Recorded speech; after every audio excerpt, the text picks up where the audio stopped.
энэ төхөөрөмж маань болохоор ер нь бол ил задаа усгүй газрын малчид бол малаа услахад бол их хүнд хөдөлмөр байдаг л да. Тэгэхээр энэ одоо ажлыг хөнгөвчлөхийн тулд бид нар худдаг дээр одоо мал ирэнгүүт малын хөдөлгөөнийг мэдрээд энэ хөдөлгөөн мэдрэгч маань яг насосыг автоматар ажилуулж одоо онгоцны усыг дүүргэж өгнө.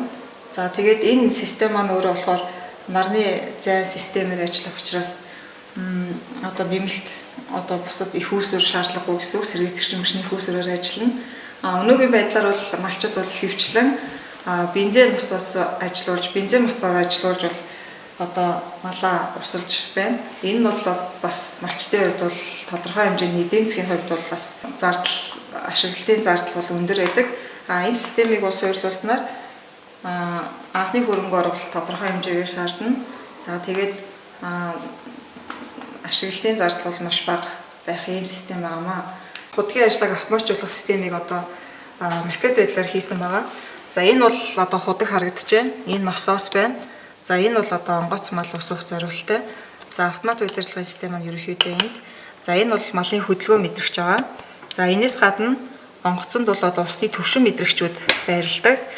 За ингээд худаг дээр одоо мал ирээд ингээд бол одоо малын хөдөлгөөнийг мэдрээд насос маань автоматар ажиллана.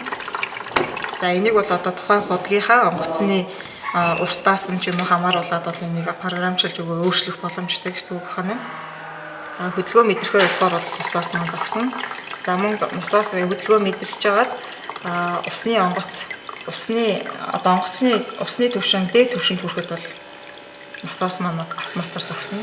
За ингээд автоматар зогсох. Ийм ажиллагаатай төхөөрөмж байгаамаа. За тэгээд уг төхөөрөмж маань болохоор худаг дээр мал ирэхэд бол малчин хүний шаардлагагүйгээр хөдөлгөөнийг мэдрээд насос маань автоматар ажиллана. За тэгээд онгоц маань дүүрээд мал одоо усаа ууж ханаад явхад бол одоо насос бас автоматар зогсно. За энэ систем бол дандаа электроникийн одоо хэрэгслүүд ашиглаж хийгдсэн болохоор өвлийн улиралд бол бас ажиллагаанд доголдох тийм асуудал гарна. Тэгэхээр өвлийн улиралд бол бид нэр одоохондоо шийдлийг олоогүй байна. Зөвхөн дулааны улиралд бол одоо малчид автомат удирдлагаар бол усаа одоо услах бүрэн боломжтой байна.